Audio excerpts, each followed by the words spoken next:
Please. Have you done all the preliminaries? Please start. Faith, please. Assalamu alaikum, Hazur. Hazur, we have about 135 guests, and so far we have about 20 questions. MashaAllah. The first question is from Mr. Edward Ngulu. He's from Uganda. Yes. His question is, he says, I am a Christian. I have lived together with Muslims in Uganda since I was very young. Sadly, believers of most faiths, including Christianity and Islam, have been identified with wars and conflict. What advice can you offer people of all faiths? Personally, I think that no religion can be identified with wars and bloodshed. It's always the political powers which exploits religions and cause bloodshed and atrocity upon others. So it's always done in a very clever disguise by the politician. If politician did not interfere, there would not be any religious war at all. That is my first answer. And the second one is that sometimes some religious bigots or zealots are known to have caused disruption of all sorts, but they do not belong to the original true religion at all, because at the sources none of other religions preach violence against humankind. So these two answers perhaps will suffice, will cover the entire area. The only advice is return to your origin, return to your sources of religion, and then you'll find nothing but peace there. Please. This question is from Miss Teddy Ngur. She's also from Uganda. Her question is that some Christian churches have started ordaining women into priesthood. Fine. Some Christian churches have started ordaining women into priesthood. What role do Muslim women have in leadership in Islam? You see, Islamic leadership is in agreement with all the previous religious leaderships. There is no difference whatsoever. When you count the prophets according to the Old Testament and New Testament, the real prophets who were sent to people by God, they were all male prophets.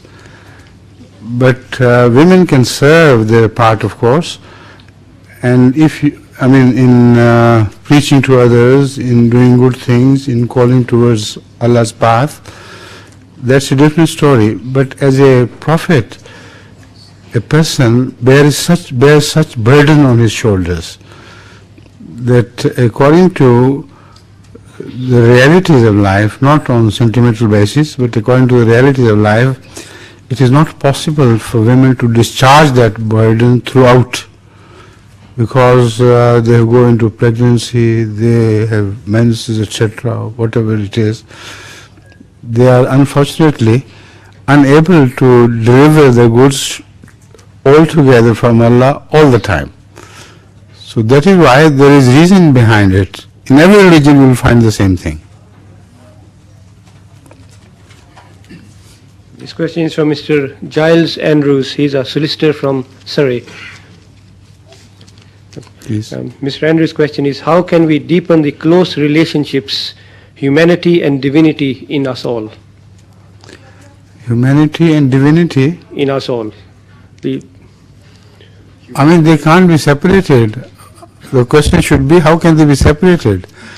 Because they are one and the same thing within you. If you are divine in your attitude, then this is humanity as well.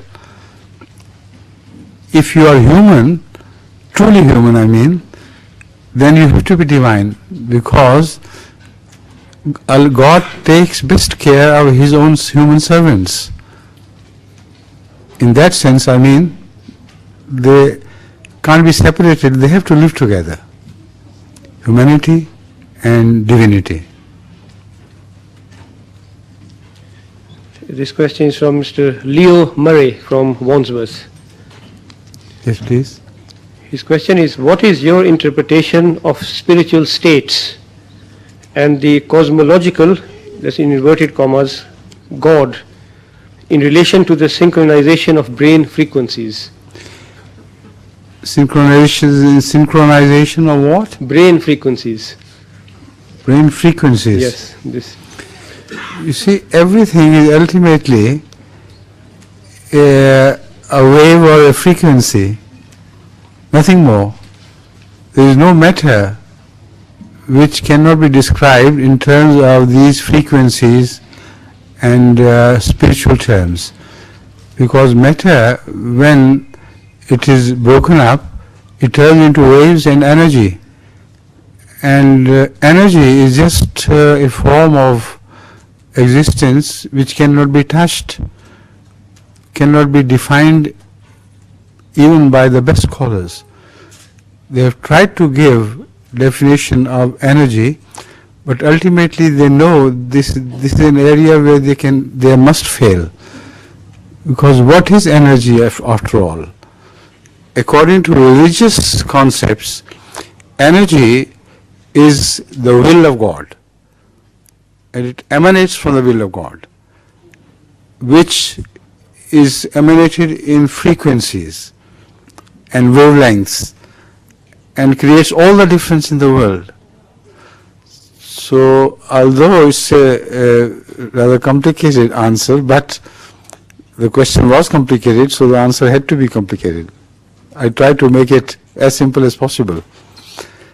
If I understood you right, then all energies have a form of radiation and frequencies. They create the variation in existence despite the fact that they emanate from one God.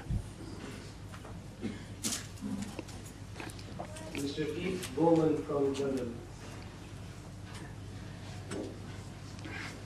Yes, please. What do you see as the future for the religions of the world, especially Islam? I think the religions of the world will ultimately dominate the entire world. Although they appear to dominate today, but what dominates in the name of religion is not religion at all.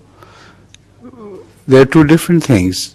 People who style themselves religious have gone so far away from their original sources that their religion can be described as something of their own ego and no more. So, although this state dominates the whole world, and there is no exception between Islam and Christianity and Judaism and whatever else you call it, but when I say religion will ultimately dominate, I mean that the design of God is to at least once establish the superiority of divinity upon the earth.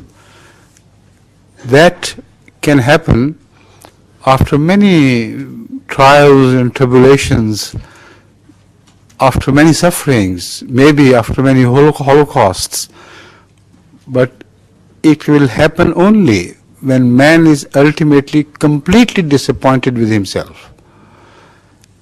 And when he is so disappointed that he knows that all his wisdom, so-called wisdom and cleverness, has not been of any avail to him and to the world peace, that will be a time when he will be thinking of returning back to God.